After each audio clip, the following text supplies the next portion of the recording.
When I was a kid, I was best friends with this guy named Nick. We were next door neighbors, and he was the first friend I remember making in my life. We were so young that it didn't matter to us that he was a boy and I was a girl. We still had similar interests, like catching fish in the neighborhood pond, climbing trees, and exploring the great outdoors. Any time that we didn't spend in school, sleeping, or eating, we were together, always switching off which person's house we would hang out at. We rode the bus to school together, and we were even in the same class. Sure, I had friends that were girls too, but I always preferred to hang out with Nick. The years went by, and as we got older, people would ask me if Nick and I were dating. I could totally see how it would look like that. After all, we are very close. But I always said Nick was like a brother to me. We had grown up together, but there was no romantic feelings involved. We never talked about it, but I assumed Nick felt the same way.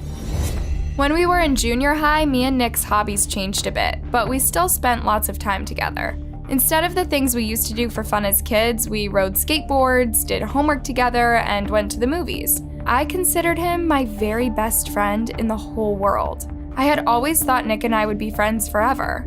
Our bond was that strong. But the summer before I was going to be a freshman in high school, I got some surprising and very upsetting news. My dad had accepted a job in a different state, and me and my family were moving. I was heartbroken. I was leaving the only home I had ever known, and worst of all, I was leaving Nick. I didn't know how I was going to get through high school without him by my side. I was going to be going through so many firsts, and I wouldn't know anybody. My parents bought me my first cell phone before our move and told me that I could use it to stay in touch with Nick. Nick and I promised each other that we would stay close and talk every day, which in the beginning was what we did. But as time went on, life got busier. I became adjusted to my new school and my new hometown. I even found a group of friends. Sometimes I found myself ignoring Nick's calls. It wasn't that I didn't want to talk to him or didn't miss him. I was just enjoying my life and my new friends. I felt more independent. Eventually, a lot of time had passed, and I hadn't spoken to Nick at all. After high school, I got a scholarship for a school out in California. It was far away from home, and of course I was nervous about being away from my family, but I had always wanted to live in California, and finally I had my chance. After a few weeks into the school year, I met this guy who made vlogs. He documented his life and the adventures he had with his friends, and then shared the videos on YouTube. I had never watched his videos before, but soon found out that he had a really big following online and a lot of friends. As I got to know the vlogger better, I began appearing in his videos on a pretty regular basis. My life after that completely changed. I started getting recognized in public, mostly by young people who would ask me for a picture. The vlogger owned a merchandise line, and as I came into the group, I started getting a cut of the sales and modeling for promotional shots. I even started growing a following online. My Instagram following went from 200 to 200,000 in no time. Brands from makeup and clothing companies started reaching out to me, asking to sponsor me. Life was awesome, but overwhelming at the same time, and my new famous friends were there by my side to guide me through it. One year, my family and I decided to celebrate Thanksgiving in the town that I grew up in. My grandparents and aunts and uncles still lived there, and we hadn't seen them in a while. I flew out early and had an extra day to kill before Thanksgiving. My mom suggested that I visit Nick. She told me that she had recently spoken to Nick's mom and found out that he was having some problems making friends at college and was pretty depressed. I told her I would definitely swing by and visit him. We hadn't spoken in years, and it would be nice to catch up. I texted Nick, and we made plans to meet up for coffee at his college campus. I could tell through his text messages that he was very excited to see me. When I arrived at the coffee shop, I checked my phone, and Nick had texted me saying that he was already there. I glanced around, but I saw no one that I recognized. Suddenly, a man waved at me, and with a gasp, I realized it was Nick. He looked completely different. He was unshaved with dirty hair that was far too long. His clothes were disheveled, and he looked incredibly thin and unhealthy. I greeted him and hugged him before sitting down and ordering a coffee. We began making small talk, and he told me about his major and what classes he was taking, but it was clear that he was much more interested in talking to me about my life. He told me that he had watched every single vlog I was in and had purchased all the merchandise my friend group sold. I was taken aback by this and told him that he could have just asked me and I would have given him the merch for free. I promised him that when I got back to California, I would ship him a set of the newest merch line that hadn't been released yet. This made him incredibly excited. He told me how much he wished he could have the life that I had, always traveling and hanging out with big celebrities. I felt bad for him. He seemed like he didn't enjoy his own life at all. I told him that maybe, depending upon my schedule, he could come visit me in California sometime. He asked me if he could be in the vlogs, and I told him maybe that could be arranged. After a couple of hours of talking, he asked me if I wanted to see his apartment. He lived with one roommate, but the roommate had gone home for the holiday and wasn't there. I agreed to stop by quickly. When we arrived at the apartment, I was instantly shocked by the state of things. The whole place was in disarray. There were stacks of dirty dishes and beer cans strewn across the floor. Nick cleared his throat, seemingly embarrassed. He told me his roommate did all the cleaning and the household chores, and the place had gotten messy since he had been away. I found a clean area on the couch and sat down. Nick offered me a beer, and I agreed to have just one. He went to the kitchen and cracked one open and handed it to me. He sat down next to me a little too close. I was hyper aware of how close his leg was to mine. He began talking about how much he missed me over the years and how pretty I had become. I felt myself growing more and more uncomfortable as he continued to scooch closer and closer to me on the couch. Suddenly, he grabbed me gently by the chin and tilted my mouth up to meet his. Before he could connect, I gently pushed him away. I told him I was sorry, but I just didn't feel that way about him. I told him I thought I should leave. I thanked him for the beer and then made my way towards the door. The last thing I can remember is something hard and metal slamming into the back of my head and everything going black. When I woke up, I was all alone in an unfamiliar room. Once I had the ability to take in my surroundings, I jolted into a sitting position. There were screens all around the room mounted on the wall. Each one of them was playing a different clip from the vlog that I was in. It was me laughing with my friends, me dancing in the club, me on a private jet. All these clips were on loop. I was shocked and confused.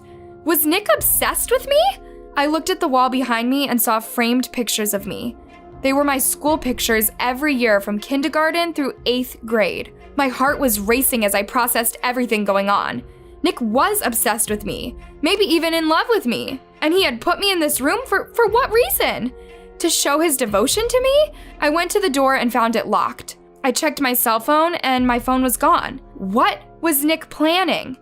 Surely he wouldn't seriously hurt me, not after everything we had been through together. But then, he had already hurt me. He hit me with something hard enough to make me go unconscious. He was clearly deranged, and I couldn't predict what he was about to do. I looked around the room trying to find anything I could use as a weapon. Before I could, the doors swung open and Nick stepped inside. He was holding a gun in one hand. "Why are you doing this to me, Nick?" I asked him, tears streaming down my face. I saw tears in his eyes too. "You are my soulmate. I can't bear to see you with anyone else," he told me. "But think of all the good times we had together," I told him, my heart pounding in my chest. "You can come back to California with me. I'll pay for your ticket." I was saying anything I could think of to get myself out of this situation, for him to think clearly and change his mind. I was pleading with him, telling him anything I thought he wanted to hear. Slowly, I watched as he raised his arm and pointed the gun at me. I closed my eyes and prepared myself to die. I hoped it would be quick and not too painful. I forced myself to think of happy thoughts of my family and friends. I hoped I would see them again in heaven. I heard a click, and I knew it was the sound of a trigger being pulled. I waited for the pain, but it didn't come. I opened my eyes and I saw Nick staring at the gun in confusion. Realization flooded over me. It had fired a blank. I used his brief moment of confusion to my advantage. I slammed into him, causing both of us to fall to the floor, and I had caught him off guard and he wasn't fighting back. I ran out of the apartment and onto the street. I kept running and running and running until I saw a police officer placing a ticket on a parked car's windshield. I ran up to him and told him everything that happened. He told me to wait in his squad car while he called for backup. Nick turned himself in and was brought into custody. I told officers that I didn't want him to be locked up forever. I just wanted to get him the help that he needed. He remains in a mental hospital to this day. Be careful. Your friends might not always be who you think they are. When I was a sophomore in high school, we got a new transfer student. Her name was Katie. I was pretty confident and had a good amount of friends, so I decided to take her under my wing. I helped her figure out where all of her classes were, I told her which teachers to look out for, and invited her to sit at my table for lunch. She was a little shy, but she was also sweet and fit in well with my friend group. As we got to know each other better, we got pretty close. I would invite her over to my house, and she would invite me over to hers. We would go to the school football games together, go out to eat together, and have sleepovers. But as time went on, I started noticing something a little bit strange. Katie started dressing more like me. It started out in pretty subtle ways. She would buy the same top as me, but in a different color. Then she bought the exact same pair of sandals that I had recently purchased. It got to the point that nearly everything she wore was something I had worn before. It annoyed me, but I didn't want to say anything that would jeopardize our friendship. On my 16th birthday, my parents said I could get a cartilage piercing in my ear. I had been dreaming of getting this piercing for years, and I was so excited to show all of my friends. Everyone said it looked great. I was horrified the next day at school when Katie showed up with the exact same piercing in the exact same place. It was a thin gold hoop, just like mine was. At this point, I couldn't hold my tongue any longer, and I asked Katie why she kept copying me. She shrugged it off and said that she just liked my style. I gently told her that she should just be herself and embrace her own style. She said that she would try to do that, but I had my doubts. By now, other people were beginning to notice the way Katie copied me and were getting a little weirded out. Some of my friends warned me to put some distance between myself and her. I decided to test Katie and see how far she would really go to copy me. I had dark blonde hair, but decided to get some light-colored highlights. It would be the first time I had ever colored my hair, and I loved the way it turned out. The next day, I saw Katie eyeing my hair with envy. Surely she wouldn't copy my hair color. Her hair was dark brown. Dyeing it blonde would be a huge, drastic change. The next day, I sat at our regular lunch table expectantly, waiting for Katie to walk in. Suddenly, I heard one of my friends gasp. Oh my gosh. A quiet had come over the cafeteria. I turned to see what everyone was staring at, and my mouth dropped open immediately. It was Katie. Her hair now platinum blonde, marching through the cafeteria with her head held high. When she reached our table and sat down, no one said a word. Several moments of awkward silence went by before she asked, "Well, what do you think of my hair?" I turned away from her and said nothing. After that, I did my best to distance myself from Katie. I didn't want to sit with her at lunch or in class. I stopped answering her calls and texts, hoping she would get the hint. Several weeks had gone by since I had spoken to her, and she was still trying to get in touch with me on a daily basis on social media and in person. I continued to ignore her. One Sunday evening, I was sitting with my family as we finished up dinner. Right before dessert, the phone rang. I was the closest to it, so I picked it up and answered it. To my shock, it was my school principal. He greeted me and then asked if he could talk to my parents. Confused, I handed the phone to my parents and they went into the other room to answer it. I was shocked and worried. I couldn't think of anything I had done to get myself in trouble. It seemed like ages before my parents finally emerged. They sat down at the table across from me and explained to me what had happened. Over the weekend, Katie was caught on surveillance cameras breaking into the school and putting a makeshift bomb into my locker. The police were called, and when they asked her why she did it, she told them that she wanted my life and everything that I had. She thought that if I was out of the picture, she would become the new me. I was beyond shocked upon hearing this and absolutely terrified. My parents assured me that Katie was in police custody and she wouldn't be getting out of it anytime soon. She remains in prison to this day. When I was in high school, a boy named Justin transferred to our school. His family had just moved to the area from out of state. He was tall, freckly, and unbelievably handsome. I had a huge crush on him. Our first interaction happened on one of the first days of school. He sat behind me in math class and tapped on my shoulder. I turned around and he asked me if he could borrow a pencil. I told him sure and gave him one of mine. He thanked me and asked me what his name was, and I told him, and he said, "Nice to meet you," before shooting me a wink. I could feel my cheeks blush as I turned away from him and back towards the front of the classroom. About a week later, the teacher was passing back some tests we had recently taken. When Justin got his, he groaned loudly. I turned around and saw a big red D- printed at the top of his paper. "I studied so hard for this too," he said before asking me what I got. Sheepishly, I showed him my paper, which had an A+ and a smiley face printed at the top. "Oh my gosh, can you please tutor me? I need help so badly," he told me, promising to pay me for my trouble. I laughed and told him I'd be happy to help him, but he didn't have to pay me. We arranged to meet at the library and study after school for an hour every day. The first few study sessions went well. He was learning and he was super sweet to me. Even though I insisted he didn't have to pay me, he would always bring me some sort of treat like a bag of gummy worms or a latte to show his appreciation. On the Friday of the first week I had been tutoring Justin, I was getting things out of my locker when all of a sudden a girl named Allison approached me.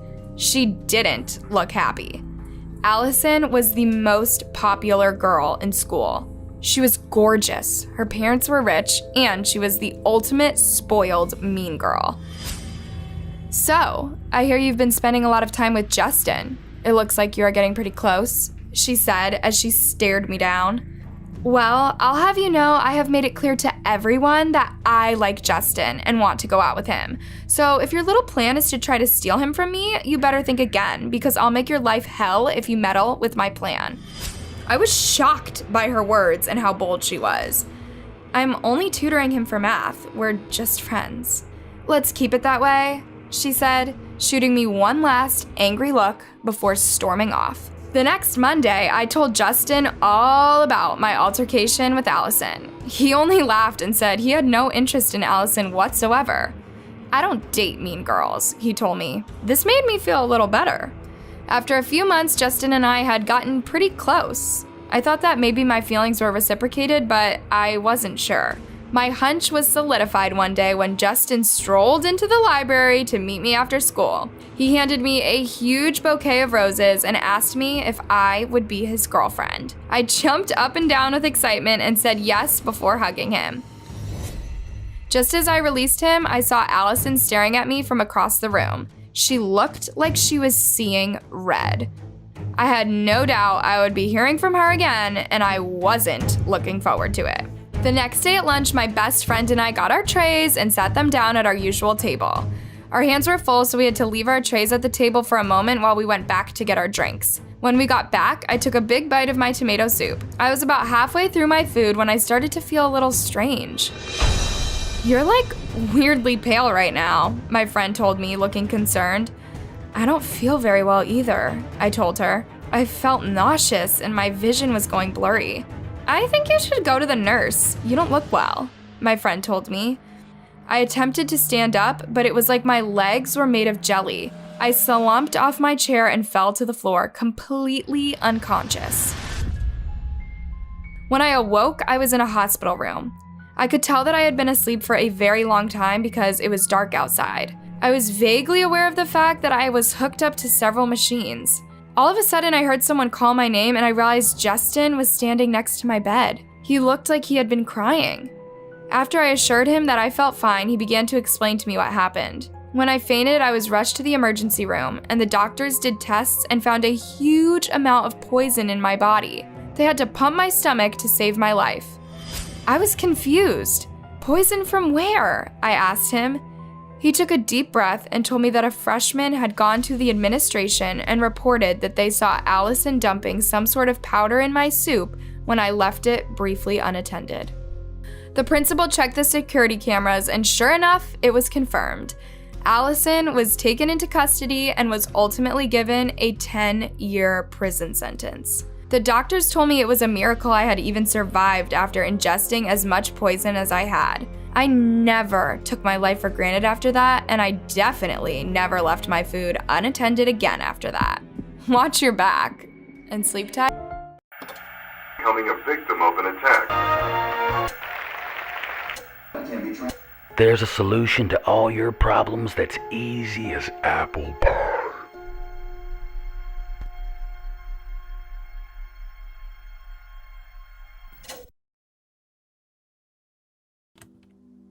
I hate my job. I hate selling days of my life while barely earning enough to sustain it. I hate my boss, who tells me that I'm lucky to find stable work in such an uncertain world. I hate my friends who treat dreams like an unfortunate symptom of youth that needs to be outgrown. And most of all, I hate myself for not doing anything to change. I keep waking up at the same time every day to sit in traffic. I read the same lines on the same billboard with the same happy models leering down at me. I don't think I could go on if I thought that's all there was. But if I'm waiting, then I don't know what I'm waiting for. That's why I started listening to self-help tapes in the car. Motivational speakers would tell me about how I had the power to change my life, and for a few minutes at a time, I believed them. That obstacles, no matter how great, were only in my mind, and that anyone could be happy if they just willed it hard enough. And if I wasn't happy yet, I just had to buy another book and keep trying. My favorite speaker was a guy named John Follow, who claims he used to be a day laborer making less than minimum wage. When there weren't any jobs available, his fellow workers would play cards or chat, knocking on the businesses until he found one that needed work done. Pretty soon, John had enough clients and extra money that he started hiring the other laborers to work for him instead. The more jobs he got, the more workers he hired, until lo and behold, he was running a business of his own. Then they had a second location, and a third. And before you knew it, he was a millionaire with 500 stores across the country. But it was never about money, says the guy selling $30 audiobooks. He gave it all up so he could give motivational speeches and help others achieve their dreams. And sure, it was a lot of hard work and took many, many years, but he was the man he wanted to be, doing the things he loved to do. And that's all that mattered in the world. Of course, hard work ain't the only way to solve your problems, John said on one of his tapes. In fact, there's probably a lot of you right now that are sitting there getting discouraged because you were hoping for a shortcut. Well, buddy, I got good news for you. Because there's a solution to all your problems that's easy as apple pie. You go home now and you kill yourself tonight. I couldn't believe I heard that right. I had to rewind it, but there it was. Are you too fat? It's hard, ain't it? I'm with you. Diet and exercise is a lot of work. But you could put a gun in your mouth, pull a little trigger, and never have to eat again.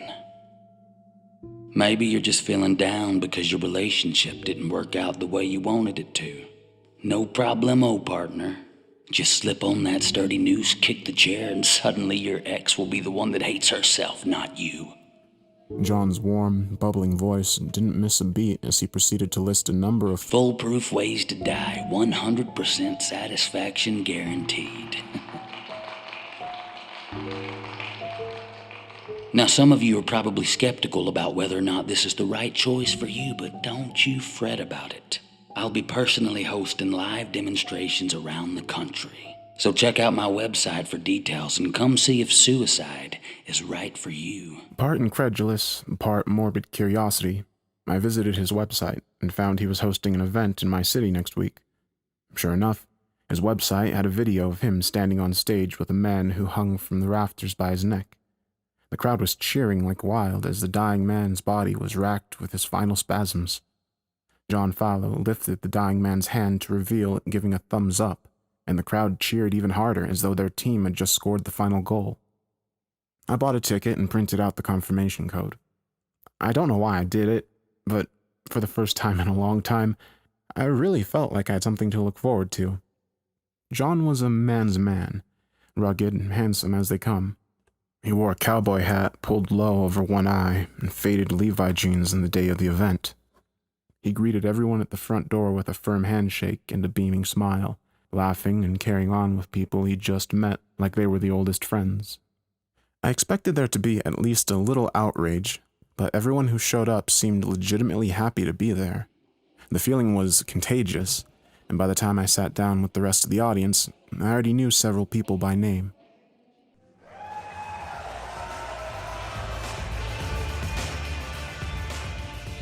Silly old me. I forgot what speech y'all came to hear. John Fallow announced from the stage. Was it the one about working hard morning till night, day in and day out forever? Chorused 100 voices around me, and I was half surprised to find that one of them was my own. No, I don't think so. How about the speech about it being your fault if you aren't happy because you ain't trying hard enough? No!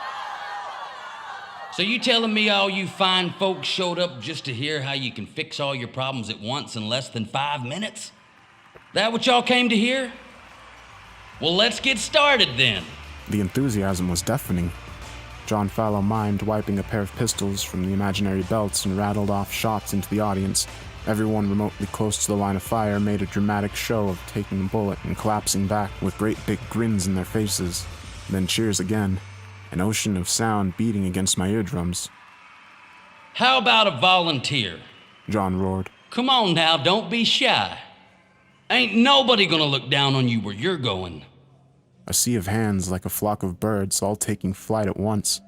John stepped down from the stage and took the open hand of a middle-aged woman to help her into the spotlight. He led her to a stool where she sat down. What's your name, gorgeous? He asked. The woman swooned and mumbled something I couldn't hear. Katie Lynn, is that right? John said in his booming voice. Tell me, Katie Lynn, what's wrong with your life? Loud and clear, come on now. I was supposed to get promoted this year. She said. Her voice was trembling but audible. They gave the job to some young slut instead. Well, you ain't getting any younger, sweetheart. And it's only gonna get worse from here. She nodded and smiled as though that's exactly what you wanted to hear. I got just the thing for you, though. John said. A little bit of medicine for what ails He you. produced a pill from a smaller leather bag in his pocket and offered it to her.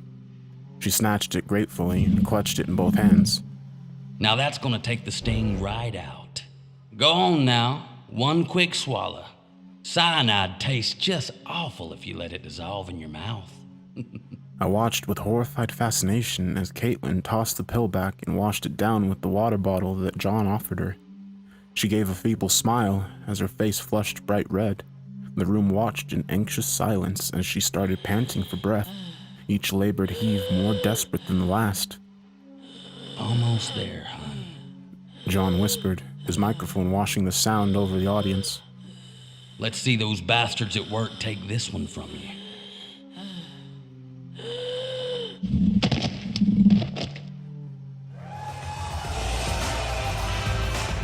Caitlin fell off of her stool and began rolling on the ground. The audience began to whoop and whistle. Within seconds, Caitlin lay still. The two men wearing staff shirts hustled out and dragged her off stage. There was a brief silence when she stopped moving. I had the sense that everyone was trying to read the room, unsure of whether to scream or cheer. Then the applause began to ripple, tentative at first, but growing by the second until the whole auditorium vibrated with its intensity. I felt sick. An anxious feeling flooded my body, but the cheering confused me and made me think that it was all right. If we were doing something wrong, then surely someone would have said something by now. Unable to shake the uncertainty, I left my chair and headed for the bathroom to clear my head. Outside the auditorium, I saw two men wearing staff shirts exit a side door. The woman wasn't with them anymore. Was she still back there? Was she alive or dead? Maybe she needed help. One of the staff noticed me. I snatched a nearby trash bag and made to enter the door they just exited from. Hey, where you going? One asked. I'm bringing some rope for John, I said, hefting the trash bag. Backstage is that way, right? The staff nodded and I slipped inside. I could hear the audience cheering again through the wall and felt the urge to cheer with them, but I thought better of it and stayed quiet. The hallway skirted the perimeter of the auditorium, and I was able to track my progress towards the back of the stage by sounds coming through the walls. Another uproar. Perhaps a second demonstration has concluded. Another body to be dragged off stage. Not just a body. A human being. A father, a mother, a son, a daughter. The thought should have horrified me, but it didn't. They didn't ask to be alive. They didn't make the world the way it was. So why shouldn't they leave when they're ready? Oh, looks like we got a bleeder here. John's voice carried. That's it, boy. Let it all out. You're the lucky one. The rest of us have to clean up that mess. A must have been directly behind the stage at that point. The place was dark and cluttered with electrical and sound equipment. I saw no sign of the woman's body. The thought of stumbling across her splayed out on the ground nauseated me. I shouldn't be here. A shaft of light tore through the room as the stage curtain was pulled aside. The staff were dragging a college-aged boy by his hands. His throat was cleanly slit. A sheet of blood soaked through his shirt and drained onto the floor.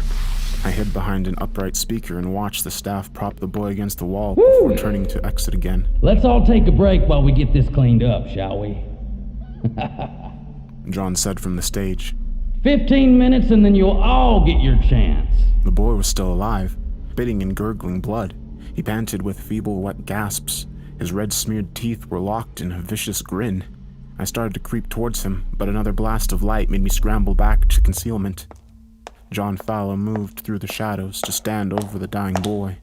The boy's grin twisted into one of agony. He struggled to stand, but John put a boot to his chest and forced him back down. Don't fuss. He held a finger to his lips. A lot of folks are dying to be you. He laughed at his private joke. The boy tried to answer, but the wet sucking sound that escaped his lips carried no words. But you did this to yourself.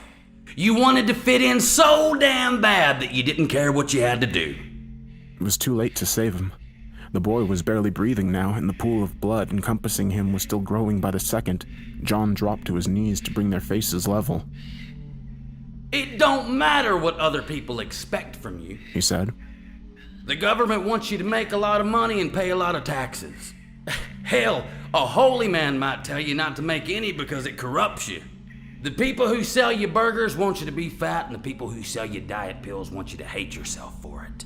They all want something different from you, but you don't belong to them. You belong to you. The boy had stopped moving. I couldn't make out the faintest sign that he still drew breath. So what if you flunked out of school? Does that make the stars any less bright or the taste of strawberries more sour? No. Will you no longer feel your lover's caress or the ocean lapping over your bare feet? Fear, pain, doubt, they're all just passing clouds. And those clouds are floating in front of the sun, but that don't mean the sun ain't still there. So I'm gonna give you another chance. You get back up and you go outside and you tell me what you see. And if it ain't nothing but clouds, then pick one and call it beautiful. Love it forever because it's all part of the same sky. With that, John Fowler pulled out a syringe and stuck it into the boy's chest. He began to buckle and squirm, but John held him down while wiping the blood from his neck with a handkerchief. It came off like makeup, leaving clean, fresh skin below. You get out of here, and don't you ever come back. The boy scrambled to the door and disappeared. You too. John said, looking to where I hid. Or it won't just be blood capsules and temporary paralytic for you. I ran for it. Outside, I saw the boy with his head thrown back, looking straight up. Beside him was the woman who'd taken the fake cyanide pill, head back, staring with wide eyes. I don't know whether they thought they'd really died and came back, or whether they knew it was a trick, but one thing I'm pretty sure is that neither of them had ever looked at the sky like that before. I know I hadn't. Hello everyone. I hope you enjoyed this narration. If you did, make sure to like and subscribe, and select the notification icon so you can know when we upload new videos or when we premiere new stories. I'd like to thank Mr. Black Pasta for joining me on this narration, and one of my subscribers for providing the additional lines, N7 Shadow Knight. I'm doing a new upload schedule, and I'll be uploading videos every day anywhere from 8 to 10 p.m. Mountain Time, so make sure to come back tomorrow for more stories. With that said, have a good night.